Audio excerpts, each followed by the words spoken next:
Más divers y esquilando por el mundo presentamos Sabiduría Rural, la esquila de la oveja.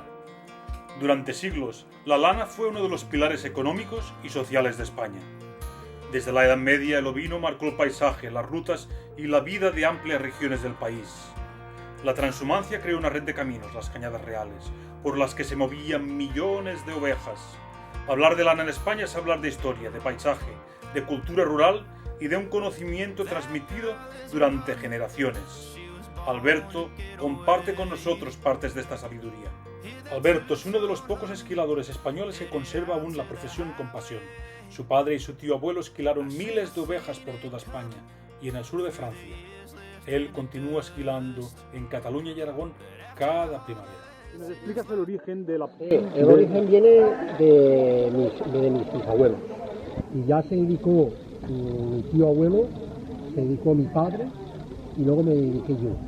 Pero yo no me dediqué a la gran profesional ahí por ahí todo el mundo, hacía de aquí de la zona. Mi padre no, mi padre y mi tío abuelo hacían por España y por Francia.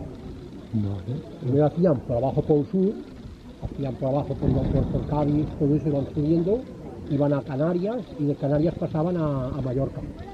De Mallorca iban a Valencia, hacían Cuenca, iban subiendo para aquí para Madrid, luego subían para aquí para Barcelona, toda la parte de aquí de Cataluña, y de la parte de Cataluña ya pasaban a la parte de aquí de Huesca, que es donde hace más frío. Entonces iban subiendo para arriba, iban subiendo, hasta que llegaban arriba al norte.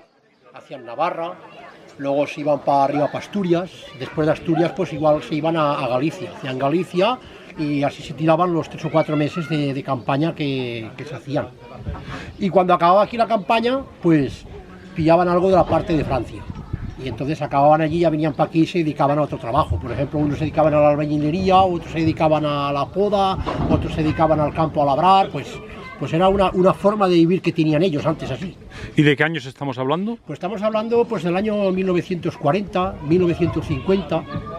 Estamos hablando de, pues dará, pues fíjate tú, 70, 80 años, perfectamente, estamos hablando. Entonces tú has conservado herramientas de aquella época. He conservado todas las herramientas de mi padre, que ellas tenían, que era de su tío y de su abuelo, las he conservado todas. Lo he conservado todo, tengo todo aquí conservado, lo he restaurado, por ejemplo mismo, todo esto lo que era de caballería, de esquilar los burros, que era, tenían el capazo, tenían el bocado, las tijeras para hacer los dibujos, las que tenían para sacarles el pelo, que eran estas, y con esto las esquilaba los burros y los caballos, y con esto pues hacían los dibujos, hacían una espiga, como le hacían como una especie de flor así, lo que ellos convinieran. Y bueno, y esto ya es lo que salió después de la modernidad, cuando pasaron de las máquinas, de las tijeras, pasaron a las máquinas de 125, que era la luz cuando vino en España. Que antes en España ya sabíais que no había luz. Y cuando vino la luz, pues compraron estas máquinas. Estas, y luego vino esta de América. Esta la compraron ellos. Ella la compró, y esta la que utilizó hasta que él falleció. Falleció hace, pues tendré 31, 32 años. Y ya esta ya es la última máquina que él tuvo, ya ahí se acabó. Y con ella anduvo. Y esta igual lo mismo, esta es la que compraron ellos, que trajeron de América, la compraron en Francia, y esta la que trajo su tío para esquilar, pero esta necesitaba 2 personas. Necesitaba una persona para darle a la manivela y otra persona que era la que esquilaba. Claro, y él iba de crío, iba dando la manivela. Y luego ya se hizo profesional y fue esquilando con la tijera. Pues requiere mucha fuerza, ¿no? Resistencia más que fuerza. Esto ten en cuenta que aquí dentro hay un multiplicador aquí dentro. Y esto, pues ya me dirás, esto pues un crío, un hombre mayor, un chaval que no estaba muy bien, pues era la máquina que hacía. Y luego ya vino la modernidad, de estas colgadas, estas que van así colgadas, ya son las modernas. Muy bien. Y luego pues ya hemos pasado a lo más moderno, que fíjate tú lo moderno que es, que hemos pasado a las que van con batería. Fíjate, simplemente una batería, pequeñita, la montamos y ya tenemos la tijera. La tijera en marcha. Fíjate tú qué modernidad, cómo ha cambiado, fíjate. Sí. Bueno, pues aquí tenemos Tenemos una foto muy antigua. Esto era realmente lo que ellos llevaban. Mira, lo que llevaban antes, antiguamente. Y aquí tenemos un poco de redactado lo que es la historia en sí de lo que es de la máquina, de las máquinas, lo que era la historia, el trabajo, lo que realizaban. Durante siglos, la vida de los esquiladores en España fue dura, itinerante y profundamente dedicada al calendario ganadero. Los esquiladores recorrían largas distancias cada año siguiendo las campañas de esquila. Viajaban de finca en finca, de comarca en comarca, trabajando intensamente durante pocas semanas, desde el amanecer hasta el anochecer. El trabajo era físico, exigente y requería una gran cantidad de destreza. Una esquila rápida y limpia marcaba la diferencia entre un buen profesional y uno mediocre. Dormían donde podían, en pajares, chozas, cuadras o alojamientos improvisados. La convivencia entre cuadrilla era intensa y el oficio generó una cultura propia, con vocabulario específico, normas no escritas y un fuerte sentimiento de identidad profesional. La esquila no era solo una técnica, también era confianza. El ganadero ponía en manos del esquilador a sus animales, su principal patrimonio. Un mal corte, una herida o una esquila lenta tenían consecuencias directas. Durante siglos, los esquiladores fueron trabajadores esenciales en el mundo rural, aunque a menudo invisibles.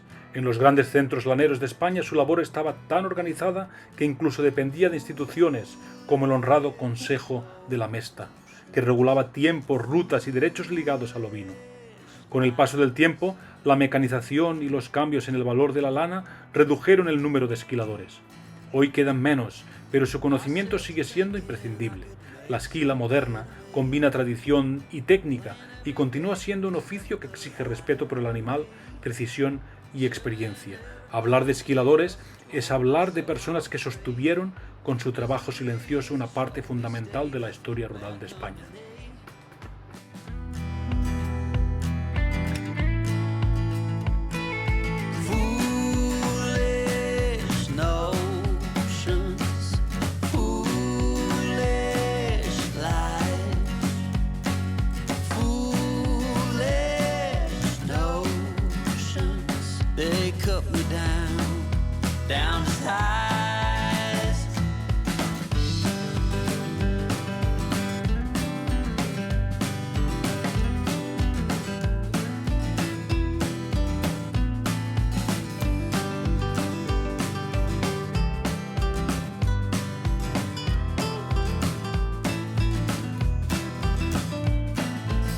You came along and lifted me up.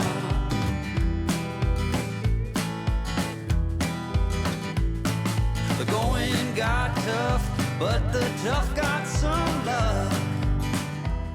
He tenido la oportunidad de dar vueltas a la manivela de la máquina de esquila tradicional. Requiere esfuerzo y resistencia y me asombró pensar cómo alguien podía aguantar jornadas enteras realizando semejante esfuerzo. Tampoco es sencillo usar la esquiladora moderna y conseguir que el vellón se mantenga en una sola pieza. Admiro el trabajo de estos profesionales que durante siglos han mantenido esta profesión.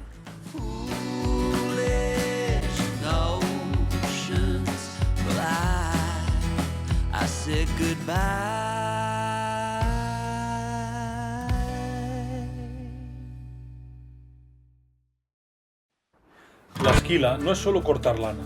Es un acto de cuidado, de bienestar animal. Las ovejas no pierden la lana de forma natural. Si no se esquilan, el exceso de vellón les provoca estrés térmico, dificulta su movilidad y aumenta el riesgo de parásitos, infecciones y problemas de piel. Por eso, la esquila es una necesidad básica para su salud. La esquila bien hecha es rápida, precisa y cuidadosa. El objetivo no es solo retirar la lana, sino hacerlo sin causar dolor, con técnica, conocimiento y experiencia. Detrás de cada movimiento hay años de aprendizaje. El esquilador conoce la anatomía del animal, sus puntos sensibles y la mejor manera de trabajar con eficiencia y respeto. La profesión de esquilador es una de las más antiguas del mundo ganadero. Durante siglos, la lana fue un recurso estratégico, dio abrigo, trabajo y riqueza a comunidades enteras. Movió rutas comerciales, impulsó economías rurales y fue uno de los pilares de la vida en el campo. Antes de los tejidos sintéticos, la lana era insustituible. Aislaba del frío, regulaba la temperatura y acompañaba al ser humano desde el nacimiento hasta la vejez. Cada vellón cuenta una historia. Es el resultado de meses de crecimiento y del trabajo conjunto entre el ganadero y el esquilador. Aunque hoy su valor económico ya no es el que fue, la lana sigue siendo un material natural, renovable y sostenible. En un mundo que busca alternativas responsables, la lana vuelve a tener sentido. Es biodegradable, duradera y con propiedades únicas. Tras la esquila, la oveja queda más ligera, más cómoda y preparada para afrontar mejor el calor y la nueva temporada. Esquila es bienestar animal, es tradición, es oficio y es también futuro, si sabemos valorar el trabajo que hay detrás. El ser humano lleva más de 10.000 años lavando, tejiendo y vistiendo lana. Es una de las fibras más antiguas utilizadas por nuestra civilización. Hoy existen más de 1.000 razas de ovejas en el mundo. Algunas, como la merina o la rambouillet, producen lanas finas, destinadas principalmente a la confección de ropa. Otras razas, como la lacha que veis en el vídeo, crean lanas más gruesas, utilizadas en alfombras, textiles de interior, decoración y aislamiento. La oveja merina tiene su origen en España. Desde aquí la lana merina se expandió al resto del mundo. A finales del siglo XVIII, algunos ejemplares fueron al hemisferio sur, sentando las bases de una nueva potencia lanera. Hoy, Australia produce alrededor del 80% de la lana merina utilizada en la moda de lujo y la sastrería de alta calidad a nivel mundial. Otros países, como Argentina, Nueva Zelanda, Sudáfrica, Estados Unidos y Uruguay, también son grandes productores de lana fina. Aunque hoy la lana representa menos del 1% del mercado mundial de fibras, sigue siendo insustituible. Sus propiedades naturales la hacen ideal para ropa técnica, deportiva y de alto rendimiento. La lana va mucho más allá de la moda. Se utiliza en alfombras, ropa de cama, tapicería, aislamiento y prendas de protección para bomberos y militares. La lana es historia, innovación y futuro en una sola fibra.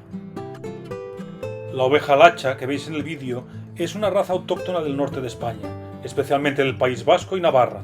Está perfectamente adaptada a terrenos montañosos y clima húmedo. Se cría principalmente por su leche, base de quesos de gran prestigio como Lidiazábal. Es una raza rústica, ligada al pastoreo tradicional y con un alto valor cultural y gastronómico.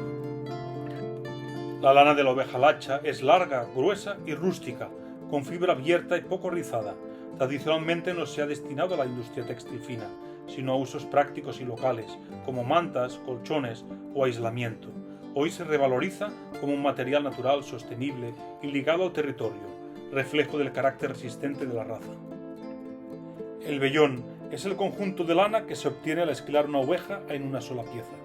En razas como la lacha, el vellón es abierto, largo y rústico, con mechas gruesas y poco rizo. No está pensado para lana fina, sino para usos tradicionales y funcionales, y refleja la adaptación de la raza a un entorno húmedo y de montaña. En la oveja lacha, el vellón tiene un peso moderado, acorde con una raza especializada en leche. Tras la esquila, cada oveja produce entre 1,5 y 2,5 kilos de lana en sucio. Después del lavado, el rendimiento es limitado, ya que contiene tierra, grasa y restos vegetales, quedando entre un 40 y un 60% de lana limpia. En términos reales, esto se traduce en menos de 1,5 kilos de lana útil por vellón, una lana rústica, resistente y con identidad propia, pensada más para usos funcionales y sostenibles que para el textil fino. Muy bien. Venga, una frase. Muy bien. Una bolsa porque tengo. Mira, ya hemos venido de esquilar, ya las tenemos aquí dentro esquiladas. Ahora las vais a ver que vamos a bajar la puerta. Ahora en bajar la puerta, ya las veréis. Ya las están esperando para ir a comer al campo. Ahora vamos a abrir la puerta. Venga, muchachas, a comer al monte, va. Venga. Venga. Esquilada. ¡Buen trabajo! Ahí está. Que pasen buen verano. El sector ovino español es clave para la ecología, el mantenimiento del territorio y la cultura rural. El pastoreo previene incendios, conserva paisajes y mantiene saberes transmitidos durante generaciones. A pesar de las dificultades, el ovino sigue siendo una pieza esencial para proteger el territorio y preservar una forma de vida con futuro. Agradecemos profundamente el apoyo de Vladimir y del Ayuntamiento de Alto Orejón.